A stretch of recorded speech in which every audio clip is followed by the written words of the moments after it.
let's face it, 2020 has been a rough year, but it hasn't all been bad.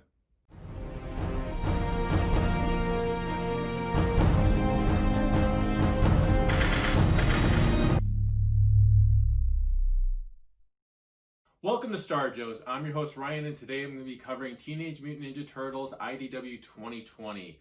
This comic actually came out in 2019. It was an IDW initiative to take some of its properties and put a 2020 spin on them with the new year coming. And obviously, at the time this was done, we had no idea what we were in store for 2020.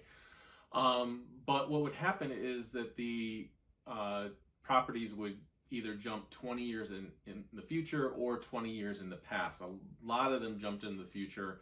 Kind of makes sense. You just want to see where things are going. It's a lot tougher to jump backwards, especially when you're dealing with the turtles, which are Teenage Mutant Ninja Turtles. You don't want to go backwards 20 years when they didn't even exist.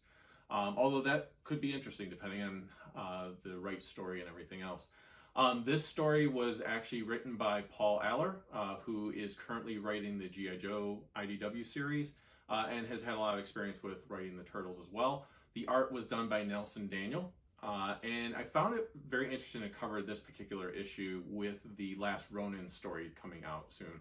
Again, at the time that this issue came out, I don't think that IDW had any plans of the Eastman and Laird Last Ronin story coming out, so it was interesting to see the Turtles jump forward in time and see what that world became. Like I said, with the Last Ronin, we're getting that same type of storyline with a bit of a darker spin on it.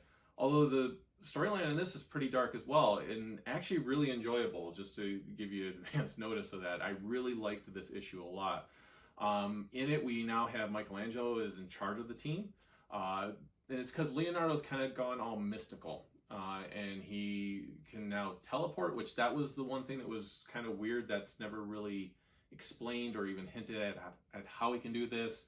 It's like he's become an entity now instead of an actual physical body, although he is still physical. It's weird. It was the one thing that I wish was explained a little bit more there for me. Raphael is, if you can imagine, even angrier, just wants to fight things even more. He's a bit bigger now. Not much, but just a tad bit bigger. And then we have Donatello, who's kind of become like this ambassador type who is trying to keep the peace. And that kind of makes sense for the Donatello character. The Utrom have taken over the planet for the most part. They're everywhere.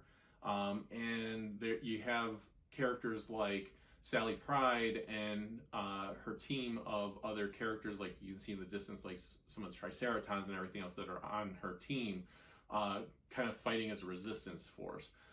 We have the Turtles also kind of doing the same thing, but they're a bit more selective about what they're doing.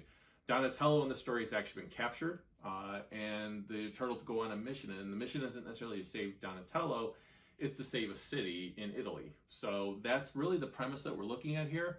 Along the way, things get very interesting. I loved being able to see how certain characters had changed, like I mentioned with Leonardo changing, Michelangelo now being the leader. We even get to see Pepperoni, now a full-size dinosaur, which I thought was very interesting to see. It's got some interesting twists to the storyline. I did not actually see coming what came. We do get a Technodrome attack, which was really cool. But like I said, there was a cool twist at the end, and I don't want to spoil that for anyone, but it kind of shows that the adventure is going to have to continue beyond what we see. Now, that doesn't mean that we're left with a cliffhanger, that we don't know what happens. It's a nice one and done story with an open ending as far as that the fight will continue. I personally would love to see the story continue. I think the artwork was done very well. I think the storyline was done very well. Like I said, just the whole thing with Leonardo being able to also teleport was the one thing that kind of like we didn't really get much of an explanation as far as how that happens and what's going on with that. I'm interested. It also makes me interested to see some of the other titles. I know they did a My Little Pony, they did a Ghostbusters one, they did a Star Trek one. I don't see myself reviewing that one. Sorry for those who are Star Trek fans, just never really have been a huge Star Trek fan.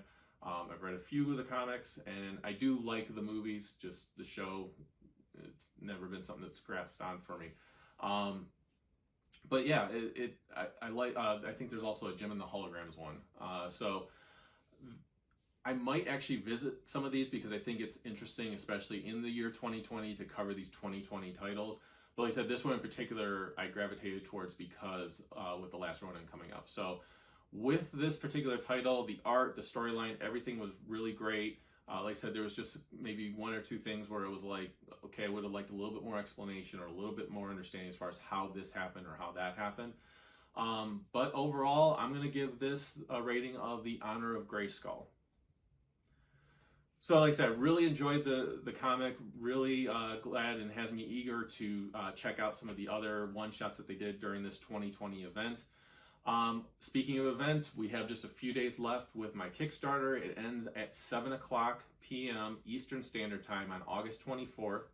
So this comic is going to be made. We've reached our goal. We've surpassed our goal, which is awesome. Thank you everyone who has pledged and picked rewards. Absolutely could not do this without you.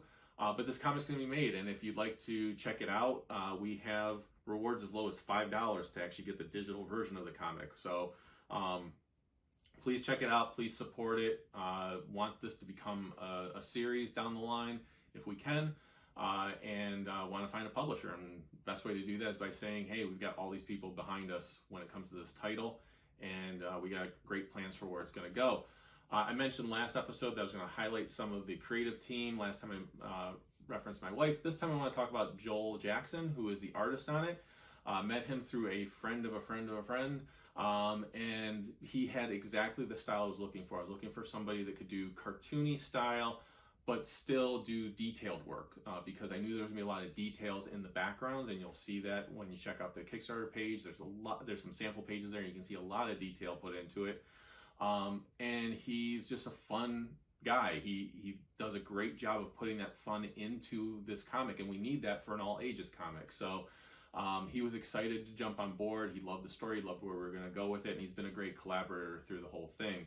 So cannot thank Joel enough for coming on board. I'm hoping that we will have a lot of future adventures with Stealth Hammer, thanks to him. And with that, I'm going to go ahead and close the episode by saying the Force will be with you, because knowing is half the battle. Take care, guys.